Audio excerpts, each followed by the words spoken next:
Salam sejahtera Malaysia, denyut nadi suara rakyat bergema di channel ini. Jangan lupa tekan butang subscribe, like dan share. Malaysia kita punya, cintai Malaysiaku, kita jaga kita.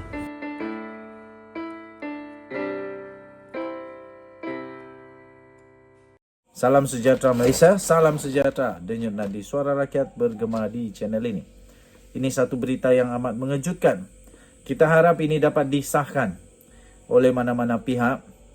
Tapi berita ini di sabahkini.com, sabahkini2.com. Ini lagi amat mengejutkan. Apa tidak mengejutkan kalau berita ini mengatakan bahawa orang dalam SPRM sendiri yang kantoi Pau, pemilik projek Qatar, sekarang disiasat. SPRM siasat Zamri, pengarah AMLA SPRM, kerana terima rasuah 20 juta. Pau, Pau tu bukan kui Pau Pau pemilik projek Qatar 200 juta. Wow. Siap ada gambar lagi? Okey. Zamri, pengarah AMLA SPRM, terima rasuah 20 juta. Pau pemilik projek Qatar 200 juta ringgit. Nampaknya Zamri, iaitu pengarah AMLA SPRM, panas selepas minta rasuah 20 juta dan 200 juta kantoi dengan VVIP Selatan Tanah Air. Zamri dikatakan memulangkan 20 juta itu di Publika selepas amaran VVIP itu. Suruhanjaya Pencegahan Rasuah SPRM dilaporkan menyiasat pengarah bahagian pengubahan wang haram dan pelucutakan harta AMLA SPRM, iaitu Muhammad Zamri Zainul Abidin, kerana telah dikatakan didakwa telah menerima dan meminta rasuah kepada sebuah syarikat berkaitan projek Qatar di selatan tanah air. Menurut sumber, Zamri Zainul didakwa telah meminta rasuah sebanyak 20 juta ringgit Malaysia daripada pengadu untuk menyiasat syarikat projek Qatar. Zamri dilaporkan telah menerima wang itu. Kita harap berita ini dapat disahkan oleh mereka-mereka, terutamanya daripada ketua pengarah SPRM sendiri. Betulkah berita ini? Sebab rakyat mahu tahu ini, betul atau tidak berita ini.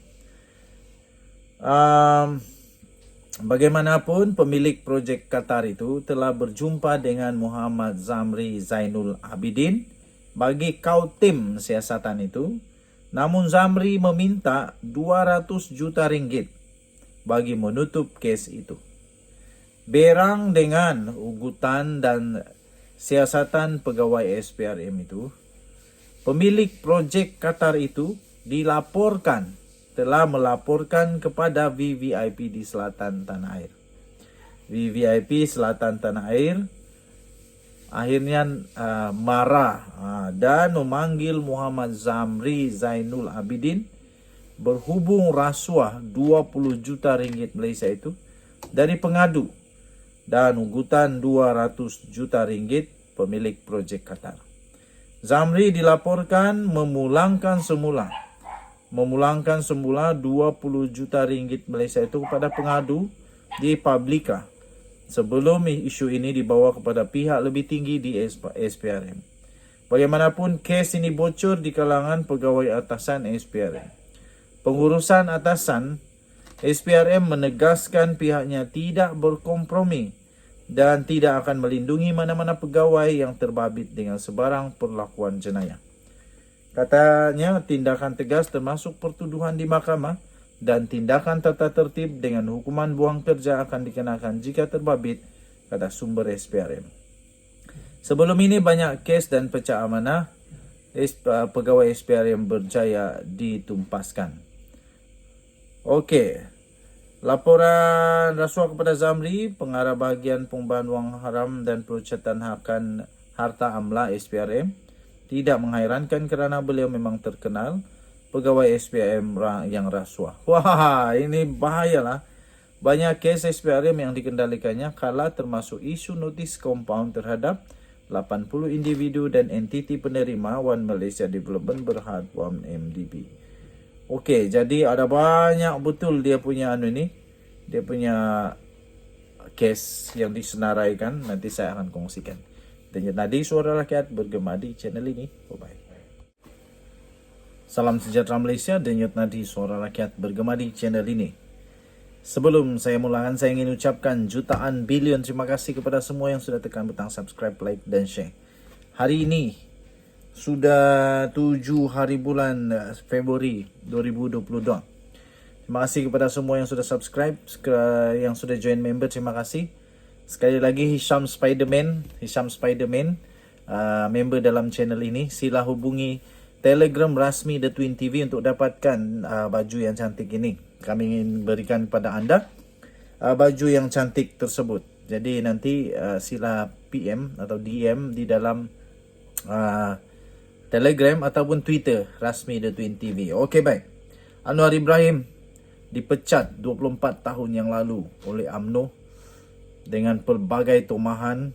Akhirnya hari ini mengejutkan seluruh Malaysia apabila Anwar kembali ke pejabat UMNO. Wow. Dia kembali ke UMNO punya pejabat. Anwar jejak kaki semula kebangunan UMNO. Pasti ramai yang pedih hati. Tapi sebelum itu saya ingin tanya kamu lah, apa pendapat kamu dengan perkembangan terkini Datuk Seri Anwar Ibrahim?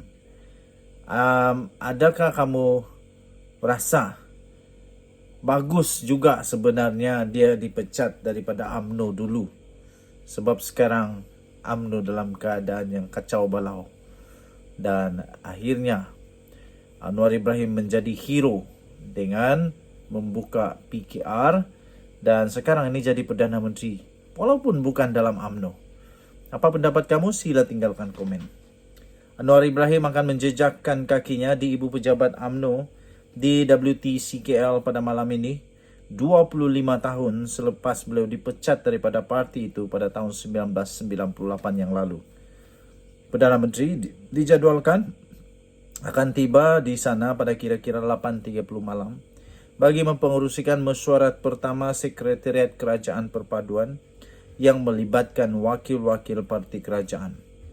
Ketua Pemuda UMNO iaitu Dr. Ashraf Wajdi Dusuki yang juga adalah ketua sekretariat itu mengesahkan kepada portal Malaysia Kini bahawa Anwar akan hadir malam ini.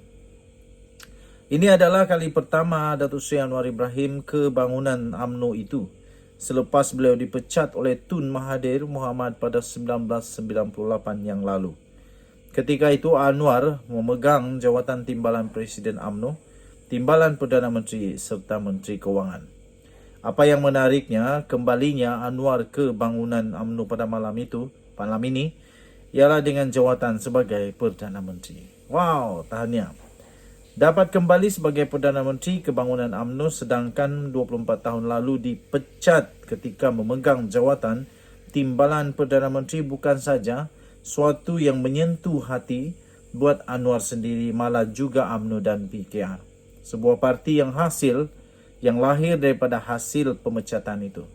Tetapi tentu saja ramai yang lebih pedih hati menyaksikan Anwar kembali ke bangunan UMNO malam ini, terutama Tun Mahathir yang telah memecatnya 1998 yang lalu.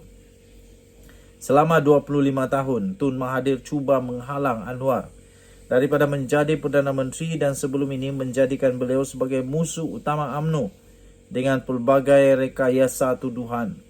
Anwar selain berjaya akhirnya memburu cita-citanya itu, bahkan memperoleh jawatan tersebut melalui kerjasama dengan UMNO. Kemudian malam ini hadir pula ke bangunan UMNO, tempat di mana beliau dipecat suku abad yang lalu. Mahu tak pedih hati Tun Mahathir melihatnya, silap-silap berdarah hidung sekali. Selain Anwar, kehadiran DAP juga menjadi tumpuan memandangkan konflik lama parti itu dan UMNO sebelum ini. Pejabat UMNO menjadi pejabat urusan sekretariat itu. Sekretariat itu ditubuh bagi membincangkan perjalanan kerajaan dan langkah ke hadapan, termasuk kerjasama politik serta janji-janji dan manifesto parti-parti kerajaan. Dalam Perhimpunan Agung UMNO sebelum ini, hanya wakil BN sahaja yang diundang atas alasan ingin menyelesaikan perkara-perkara yang berkait dengan keputusan dalaman UMNO dan BN. Bagaimanapun ramai yang melihat tindakan itu dibuat supaya penyokong UMNO tidak terkejut dengan perubahan drastik hala tujunya yang membentuk kerajaan dengan musuh tradisi pada kali ini. Sementara itu, pemimpin Pakatan Harapan PH akan bermusyawarah terlebih dahulu petang ini sebelum mereka akan bertemu dengan parti-parti kerajaan lain malam nanti. Dan Yunadi Suara Rakyat bergema di channel ini. Bye-bye.